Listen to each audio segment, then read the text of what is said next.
Everyone, आज हम बात करेंगे अगर इलेक्ट्रॉन स्पेक्ट्रोस्कोपी की, जो कि आपका मटेरियल साइंस सेक्शन सी का टॉपिक है। ये सेकंड टॉपिक है। सो एक्सपीएस के बाद इसके बारे में पढ़ेंगे। अगर आपको ये वाला टॉपिक समझना है अच्छे से, तो सबसे पहले आपको थोड़ी बहुत नॉलेज होनी चाहिए एक्सपीएस के बारे में, यानी कि एक्सरे फोटोमीटर स्पेक्ट्रोस्कोप के बारे में। सो इस टॉपिक में हम देखते हैं यहाँ पे क्या सब कुछ हो रहा है। ठीक है। सो अगर इलेक्ट्रॉन स्पेक्ट्रोस्कोपी, यानी कि आपने अगर इलेक्ट्रॉन के बारे में तो पढ़ा होगा, इतनी तो कॉमन सी चीज़ है, राइट।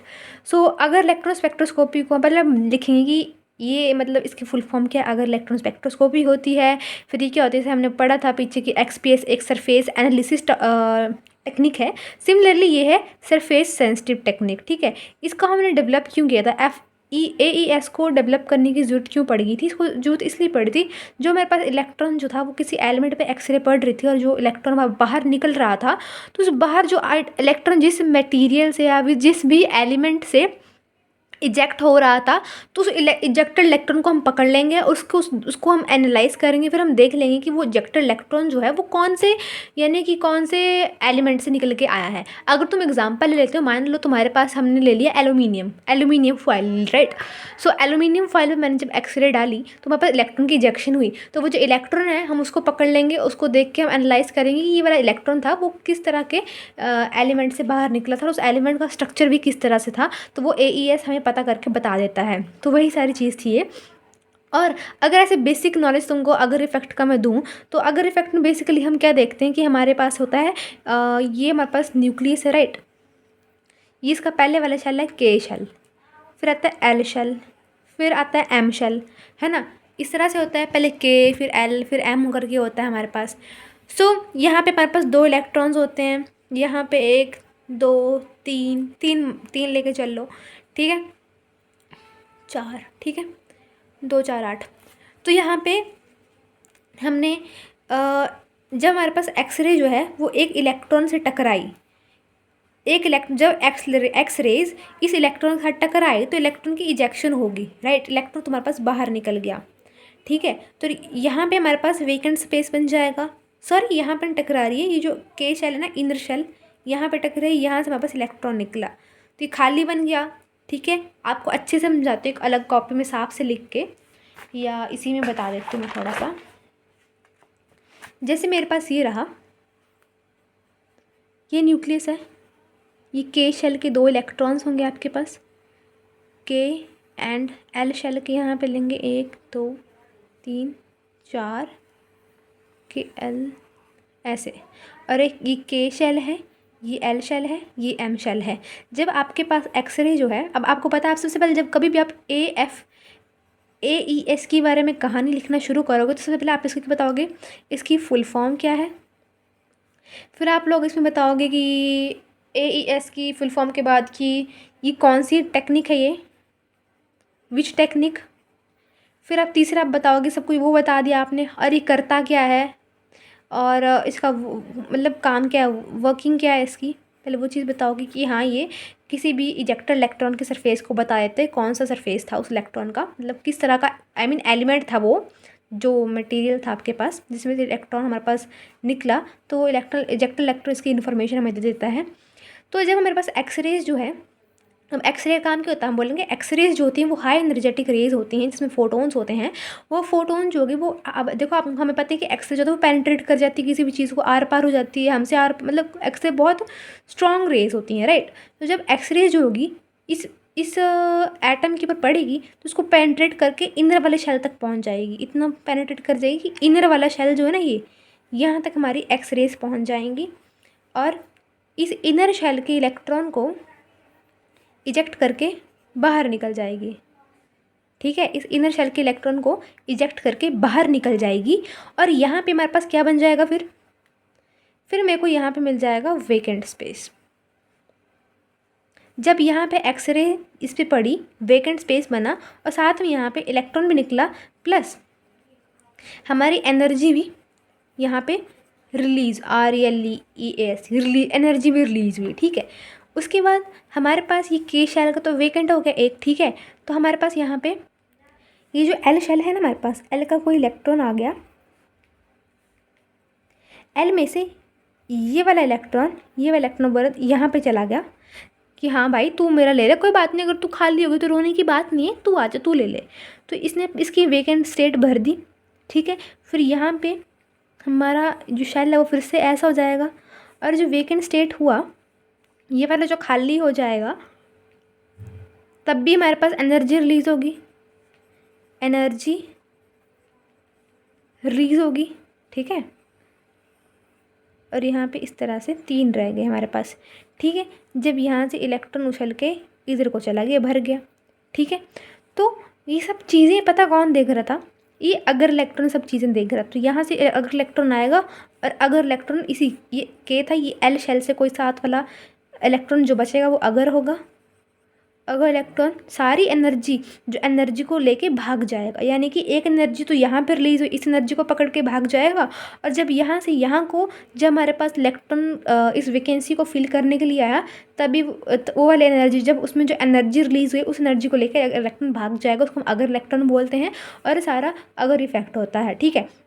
देखो हम और क्या बोलेंगे, एईएस में देखो और भी बहुत सारे प्रोसेसेस हैं जो कि बेसिकली बताते हैं कि हमारे पास ये बम्बार्ड मतलब वैकेंसी को बनाने वाले और भी बहुत सारे प्रोसेसेस हैं। वैकेंसी जो वैकेंट स्पेस, इसमें वैकेंट स्पेस जो बन जाता है वो उसको फिल करने के लिए। लेकिन हम सिर्फ अगर को ही ले एईएस को ही लेते हैं, क्योंकि एईएस में क्या होता है, जो मेरे पास एक्सरे बीम होती है ना, वो इलेक्ट्रॉन से टकराती है। तो ये चीज़ जो है बहुत कॉमन है इसमें, ठीक है। इतनी चीज़ बता दी। फिर उसके बाद एक और चीज़ बताऊंगी। एक तो ये चीज़ हो गया।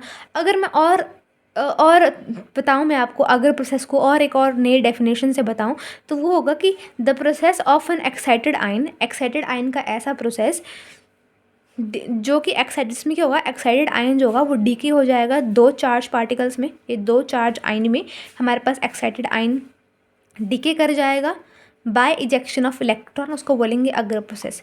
जो इसको जो 2 इलेक्ट्रॉन्स निकलेंगे, उसको सेकंड नंबर वाला इलेक्ट्रॉन जो होगा उसकी अपनी काइनेटिक एनर्जी होगी, राइट। तो जो काइनेटिक एनर्जी जो होगी उसी की वजह से हम जिस एलिमेंट में से हमारी इजेक्शन हुई है वो इलेक्ट्रॉन हमें बता देगा कि हाँ भाई ये हमारे पास ये एलिमेंट इसका ऐसा स्ट्रक्चर है। तो यहाँ पे लिखा है because the kinetic energy of second ejected electron is dependent on the electronic structure of the element, it can be use to identify the element from which electron is ejected. जो मैंने आपको सारी कहानी बताई, called Auger effect, and electrons are that ejected called Auger electron. तो आपके पास ये इस तरह की डायग्राम होगी आपके पास अगर इफेक्ट की। यहाँ से आपके पास ये एक्सरेज हैं निकल रही हैं, ठीक है। ये चीज़ के ये एक्साइटेशंस की वॉल्यूम है। यहाँ पे आपके पास जो स्कैटर हुआ इलेक्ट्रॉन वो है, ये सरफेस है आपके पास जिस पे एक्सरे पड़ रही है। और ये क्या है आपके पास स्कैंडर इलेक्ट्रॉन जिसकी मैंने बात करी यहाँ पे इलेक्ट्रॉन अंदर भरे जा रहे हैं, वही सब चीज़ें बताई हैं। और ये जो डायग्राम वो मैंने आपको पीछे बता दी फोटो में क्या क्या प्रोसेस हो रहा है। और एक प्रोसेस ये देखेंगे कि हमारे पास एल से इसके वेकेंट स्पेस को भरने के लिए हमारे पास यहाँ पे इलेक्ट्रॉन आया, एनर्जी रिलीज़ हुई, और एल के साथ में वाला जो इलेक्ट्रॉन होगा वो अगर इलेक्ट्रॉन होगा, rain away by snatching energy, snatching यानी छीन के एनर्जी को लेके भाग जाएगा। और जो पीछे वाला डायग्राम है जो मैंने आपको समझाया, वो आप ये वाला डायग्राम बना देंगे समझाने के लिए एग्जामिनर को कि हाँ आप लोगों को कुछ पता है या नहीं है, ठीक है। फिर इसका प्रिंसिपल लेते हैं। प्रिंसिपल हम पता क्या करेंगे, हम प्रिंसिपल में जस्ट इसकी डेफिनेशन बता देंगे, अगर इफेक्ट हमने किस तरह से पढ़ा, और अगर इफेक्ट की जो एक्साइटेशन वाली दूसरी डेफिनेशन थी वो लिख देंगे। फिर हम बोलेंगे अगर इलेक्ट्रॉन सारी एनर्जीज को लेके भाग जाता है, वो सब चीज़ें बताएंगे हम इसमें। और ये बताएंगे और एक नया स्टेप बताएंगे हम इसमें कि जैसे हमारे पास होता है ना, जिन एटम्स का एटॉमिक नंबर जो होता है वो कम होता है तो उसके लिए के और एल का यूज़ होता है, और जिनका एटॉमिक नंबर ज़्यादा होगा तो उनके लिए एल एम एन एन का शेल्स का इस्तेमाल होगा। वो सब चीज़ें हैं। चलो हम आगे देखते हैं। तो यहाँ पे अगर प्रोसेस क्या होता है, वो एक्साइटेशन आने वाली डेफिनेशन जो है वो लिख देंगे हम यहाँ पे। फिर हम बोलेंगे जो बेसिक अगर प्रोसेस होता है वो कैसे होता है, स्टार्ट की removal of inner shell of atomic electron form of vacancy which is done by bombardment of electron beam. ये सब बेसिक चीज़ मैंने आप लोगों को बता दी, बेसिक, राइट। फिर इसके बाद है the inner shell vacancies filled by a second electron. फिर वो सारी चीज़ें जो मैंने आपको यहाँ पे पीछे डायग्राम में जो राम कहानी सुनाई ना मैंने यहाँ पे। फिर उसके बाद क्या होता है, यहाँ पे सेकंड शेल से इलेक्ट्रॉन आता है, इसके वैकेंट स्पेस को भरता है। फिर उसके साथ में हमारे पास अगर इलेक्ट्रॉन होता है, अगर इलेक्ट्रॉन क्या करता है कि ये वाली एनर्जी और वो वाली एनर्जी जो रिलीज़ हुई होती है उन दोनों को पकड़ के भाग जाता है। तो वो ये सब चीज़ें हैं। फिर electron ran away, third electron the Auger electron escape carrying the excess energy in a radiationless process. ये चीज़ें हैं। और यहाँ वो चीज़ है कि जब हमारा लो एटॉमिक नंबर वाले एलिमेंट, जिन एलिमेंट्स का नंबर लो होता है। इसमें हाइड्रोजन हीलियम नहीं लेते। जैसे हमने मान लिया लिथियम ले लिया, तो लिथियम का एटॉमिक नंबर क्या होता है?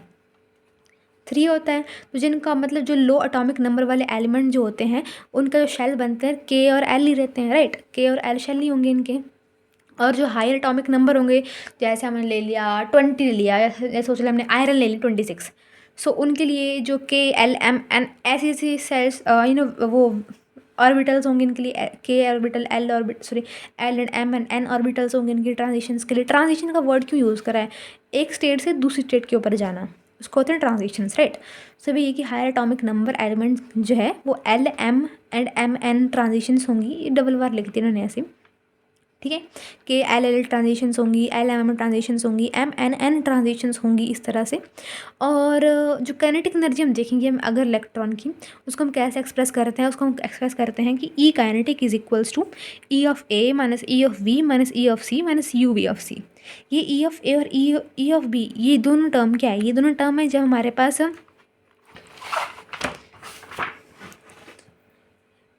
इलेक्ट्रॉन की इजेक्शन, जब हमारे पास ये अभी क्या है, जब हमारे पास फिलिंग स्टेट बन रही थी ना, जब ये वाली चीज़ यहाँ पे भर रही थी, उसको हम बोलेंगे ई ए माइनस ऑफ ई बी। जब वैकेंसी को भरा जा रहा था वो ई ए माइनस ई बी है। और जब ई सी, जब हमारे पास इलेक्ट्रॉन जो है वो अगर इलेक्ट्रॉन सारे एनर्जी लेके भाग जाता है, इजेक्शन हो जाती है, उसको बोलते हैं अगर इलेक्ट्रॉन, वो है ई सी, ठीक है। सो वो चीज़ें हैं हमारे पास ये। नेक्स्ट हम देखेंगे, यहाँ पे लिखा भी कि ई एंड ई बी क्या है? Energy release due to refilling the vacancy via electron shell B. और आगे है energy required to remove the electron from shell C to the continuum states, ठीक है। आगे है यू बी सी के इंटरेक्शन है फाइनल स्टेट के होल्स की। ये सब हमने बता दी, ई बी ई सी सब चीज़ें मैंने आपको बता दी। फिर इस पैराग्राफ में मैंने क्या लिखा हुआ है, फिर से वही, अब मैंने आपको बताया था पीछे 2 डेफिनेशन बताई थी अगर की। एक तो नॉर्मल की जो वैकेंसी भरी जा रही है, दूसरी बताई थी कि एक्साइटेड आयंस जो हैं वो डीके हो रहे हैं 2 इलेक्ट्रॉन्स में by the ejection of electron, वो चीज़ बताई थी। तो मैं बोल रही जो एक्साइटेशन है और ये जो इजेक्शन है, दोनों एक दूसरे के इंडिपेंडेंट है, ये दोनों किसी के ऊपर डिपेंड नहीं करती हैं, ये इंडिपेंडेंट है एक दूसरे के, इजेक्शन एंड एक्साइटेशन, ठीक है। सो देखो इजेक्शन में क्या होता है, इजेक्शन में involve specific energy level which are unique to each atom the Auger spectra use to element identification. जो मैंने आपको इजेक्शन बताएंगे, इजेक्शन में क्या होता है हमारे पास कि इजेक्ट हो रहा है, कैसे इजेक्ट हो रहा है कि मतलब वैकेंसी बन रही है फिर इजेक्ट हो रहा है, और वो अलग अलग ऑर्बिटल्स है हमारे पास, है ना, अलग अलग ऑर्बिटल्स में हो गया, और हर एक ऑर्बिटल जो है वो यूनिक ऑर्बिटल है। और जो अगर स्पेक्ट्रा जो है और सारा कुछ जो ये अगर स्पेक्ट्रोस्कोपी जो हो रही है AES जो है किस काम के लिए? ये है एलिमेंट की आइडेंटिफिकेशन के, identify the element by the ejection of electron, जो आपको रानी जो भी मतलब सब कुछ बता रही हूँ मैं आप लोगों को। फिर अगले पैराग्राफ में हमने बात करी है रेडियल एंड डायनामिक रीडिस्ट्रीब्यूशंस की। देखो रेडियल और डायनामिक रीडिस्ट्रीब्यूशंस का मतलब क्या होता है? हमारे पास देखो, हमारे पास यहाँ पे हमारा एटम है, यानी ऐसे बोलूँगी, यहाँ पे मेरे पास के शेल में ये के है, ये एल है, ये एम। के शेल में मेरे पास यहाँ पे एटम सॉरी इलेक्ट्रॉन पड़ा हुआ है। जब इसके ऊपर एक्सरे पड़ेगी तो ये जो इलेक्ट्रॉन होगी ये वैकेंट हो जाएगा। उस वैकेंसी को भरने के लिए ये वाला इलेक्ट्रॉन काम में आएगा, ठीक है। तो वही चीज़ लिखी है यहाँ पे, ये डायनेमिक रिलैक्सेशन बोलेंगे। उसका डायनेमिक रिलैक्सेशन की वजह से क्या होगा, हमारे पास रीडिस्ट्रीब्यूशन होगी of orbital energy due to inner hole of, मतलब इसका मतलब है जब होल बनेंगे तब एनर्जी निकलेगी, यानी जब वैकेंसी होगी तब एनर्जी निकल रही है। और जब एल अपनी एनर्जी के को, एल अपना इलेक्ट्रॉन के को दे रहा है तब एनर्जी निकल रही है। तो उसको हम बोलेंगे स्टैटिक रिलैक्सेशन और डायनामिक रिलैक्सेशन। स्टैटिक का मतलब होता है जब हमारे पास होल बनेंगे तब एनर्जी निकलेगी, और जब इलेक्ट्रॉन जो होगा वो इधर को जा रहा है के शेल को तब एनर्जी रिलीज होगी। तो ये है हमारे पास static and dynamic relaxation, right. और इनके बारे में मैंने ये लिखा भी हुआ है यहाँ पे कि redistribution of the orbital energy due to inner hole creation, redistribution of orbital energy after refilling the inner hole। तो वही चीज़ें यहाँ पे। उसके बाद हम फिर से वही चीज़ सुनाइए यहाँ पे कि जो अगर इलेक्ट्रॉन जो होते हैं starts with narrow energy distribution but they soon lose energy they pass to the material. और अगर electron fail to emerge with their correct, ये सारी चीज़ें नॉर्मली आपको समझ जाएंगे। बस अगर आप इस चीज़ को ना भी लिखे तो क्योंकि आपने बहुत मटेरियल लिख लिया होगा यहाँ पर 16 नंबर को, तो ऐसे बन जाएगा। आप डायग्राम्स वगैरह सब एक्सप्लेन करके बता दोगे, थोड़ा सा एक्सरे के बारे में भी इसमें बताओगे आप यहाँ पे स्टार्टिंग में कि एक्सरे के बारे में थोड़ी एक्सरे के बारे में थोड़ा बताना कि एक्सरे क्या होती हैं, है ना, डिफ़ाइन करना है, ठीक है। तो क्योंकि एक्सरे का काम है इसमें। आगे इंस्ट्रूमेंटेशन कंस्ट्रक्शन जो है बिल्कुल इसकी सिमिलर है एक्सपीएस से, बस एक्सपीएस में ऐसा था कि सोर्स को लेती थी, सोर्स उसमें थोड़ा मोनोक्रोमेटिक सोर्स चाहिए उसमें, फिर मोनोक्रोमेटिक सोर्स में आपकी डायफ्रैक्शन वगैरह सब होती है, वो सब चीज़ें होती हैं। यहाँ पे जो सोर्स होता है तुम्हारे पास, उस सोर्स, वो सोर्स क्या है यहाँ पे, यहाँ पे कोई सोर्स नहीं है। सोर्स यहाँ पे है जब एक्सरे तो वापस किसी एलिमेंट पे पड़ती है और इजेक्शन होती है इलेक्ट्रॉन की। जो एलिमेंट है ये खुद ही में एक सोर्स है, राइट। तो ये है कि इंस्ट्रूमेंटेशन बिल्कुल सिमिलर है, एक्सपेक्ट इलेक्ट्रॉन बीम सोर्स। तो यहाँ पे जो इसका प्राइमरी एनर्जी इनपुट क्या है इस चीज़ की, सोर्स नहीं बोलेंगे, मतलब यहाँ पे इसकी एनर्जी कहाँ से आ रही है एईएस में, एलिमेंट से आ रही है, जो एलिमेंट ये वाला एलिमेंट है। फिर हम बोलेंगे थर्मोनिक सोर्सेस, वही पुराना एक्सपीएस की डाल देंगे हम इसमें कि हमारे पास जो सोर्स होता है उसमें क्या होता है, फ़िल्टर लगा होता है, फ़िल्टर टंगस्टन का होता है, फ़िल्टर जो होता है वो हीट कर जाता है, ये सब चीज़ें बताएंगे हम उसमें। और ये जो एनर्जी अगर 10 इलेक्ट्रॉन वोल्ट से कम होगी तो हमारे पास फोकस होगा। अब जैसे यहाँ पे इस एक्सपेरिमेंट में हम बीम को फोकस कैसे करेंगे, बीम बिल्कुल सीधी फोकस होगी। वो सीधी फोकस कैसे होगी, due to the electrostatic forces और मैग्नेटिक सिस्टम। यानी इसके इस एक्सपेरिमेंट के बीच में ना लेंसेज लगे होंगे, राइट। जो लेंसेज होंगे वो फोकस करने के काम में आएंगे। इलेक्ट्रोस्टैटिक एंड मैग्नेटिक लेंसेज होंगे, वो बीम को फोकस करेंगे इस एक्सपेरिमेंट के अंदर। और जो हीटेड इलेक्ट्रॉन होगा, फिलामेंट जो होगा, फिलामेंट्स में हमारे पास इलेक्ट्रॉन निकलते हैं इलेक्ट्रॉन गन से, है ना। तो उस फिलामेंट के जो इलेक्ट्रॉन गन जो होगी, मतलब ये जो हमारे पास ये जो एईएस है, इसमें जो हमारे पास वोल्टेज जो होगी वो फिलामेंट के क्रॉस लगाई जाएगी, जिसकी वजह से क्या होगा, हमारे पास इलेक्ट्रॉन उस फिलामेंट के पास आएगा नहीं, ठीक है। मतलब हाई एक्सेलरेशन से, मतलब उससे आएगा नहीं, यानी कि फिलामेंट से निकल रहा है तो इलेक्ट्रॉन उससे दूर भागेगा फिलामेंट से और इसको एक्सेलरेशन होगी, ठीक है। वही चीज़ है, इतनी कॉमन सी चीज़ें हमने हर एक एक्सपेरिमेंट में पढ़ी होती हैं। आगे जो जो बीम है फिर वो पास होगी एक मैग्नेटिक कॉइल में से, वो जो बीम होगी वो पास की जाएगी, जो मैग्नेटिक कॉइल लगी होगी आपके पास, यहाँ से पास होगी आपकी बीम। उसके बाद पहले फिलामेंट से निकली, फिर मैग्नेटिक कॉइल में से निकलेगी, फिर उसके बाद सीधी सीधी सीधी आगे पहुँच जाएगी आपके पास सैंपल में, जहाँ पे हमने इसको पढ़वाना है, राइट। सो वही यहाँ पे लिखा है कि यहाँ पे आपके पास मैग्नेटिक कॉइल्स होंगी और arrive at the sample surface due two electron microscopes लगे होंगे उस एक्सपेरिमेंट में। सारी वही चीज़ें लिखी हुई हैं। ये आपके पास ये डायग्राम है आपकी यहाँ पे, और इस पॉइंट में भी नॉर्मल चीज़ लिखेंगे, the electron leaving the filament are accelerated through the vacuum and biased cap is more negative than the source. इस पूरे एक्सपेरिमेंट में हम क्या करते हैं, एक फिलामेंट लगाते हैं, एक मैग्नेटिक कॉइल्स होंगी, फिलामेंट के बाद आपके पास इलेक्ट्रॉन यहाँ पे जाएगा, फिर जाके वो यहाँ पे आपके पास सैंपल जो होगा सैंपल पे पहुँचेगा। और ये फिलामेंट शुरू कैसे होगा, जब आप बाहर से कोई सप्लाई दोगे इसको, यहाँ पे ग्राउंडिंग कर दी है और यहाँ से आपने सप्लाई दी हुई है, ठीक है। इसके आसपास जो होंगे हम एक मतलब माइक्रोस्कोप्स लगाएंगे, बड़े बड़े माइक्रोस्कोप्स। तो ऐसा नहीं कि आपने ये डायग्राम कॉपी करनी है, गूगल से भी सर्च करके हम एक अलग से अच्छी सी बढ़िया सी डायग्राम बना सकते हैं, ठीक है। वो बिल्कुल एनालाइज करेंगे बीम को, बिल्कुल यहाँ से बीम को बिल्कुल सीधा करके भेजेंगे, ये जो दो ग्रिड कैप्स हैं हमारे पास। सो यही सारी इसकी वर्किंग है इस तरह से। बाकी तो ये लिखे हैं आप में कि वर्किंग जो बिल्कुल सिमिलर है एक्सपीएस से। और आगे ये क्या, हमारे पास कुछ सिमिलैरिटीज़ हैं एईएस एंड एक्सपीएस में। सो ये चीज़ें जो है इकट्ठी ही आती हैं आपके पास। देखो हमने देखा है कि use electron energy as analyse जब हम करते हैं, एनालाइज करने के लिए बस इलेक्ट्रॉन की एनर्जी ही लेते हैं, और जो एरिया होता है वो 10 μm होता है। They can analyse all element expect hydrogen and helium. तब मैंने लिथियम का एग्जांपल दिया था, हाइड्रोजन हीलियम को नहीं लिया था। It is not possible to do molecular identification. ये मॉलिक्यूल की आइडेंटिफिकेशन नहीं कर सकते हैं, बल्कि जो आपके पास एलिमेंट दिया होगा जिसमें से इलेक्ट्रॉन की इजेक्शन हो रही है उसी के बारे में बता सकते हैं। जैसे हम एक्सपीएस की बात करते हैं तो एक्सपीएस में सिमिलर चीज़ है थोड़ी थोड़ी। और जो डेप्थ होती है हमारे पास, देयर डेप्थ ऑफ प्रोफाइलिंग, जो डेप्थ किसकी वो कैसी होती है, एलिमेंटल एंड केमिकल होती है, ठीक है। एलिमेंटल प्रॉपर्टीज केमिकल प्रॉपर्टीज के हिसाब से उसके डेप्थ देखते हैं वहाँ पे। They both are non destructive analysers, both can be use to do quantitative analysis of chemical composition. ये चीज़ ये हमने एक्सपीएस में पढ़ी हुई ये चीज़। Both are electron spectroscopy which have surface sensitivity.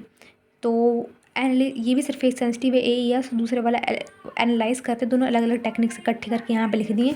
और ये कुछ डिफरेंस है एक्सपीएस एंड एईएस में, जिसके बारे में थोड़ी बाद में वीडियो बनाऊंगी। फिलहाल तो इसको मैंने पढ़ा नहीं है, अभी अच्छे से पढ़ के बताऊंगी आपको मैं यहाँ पे, ठीक है।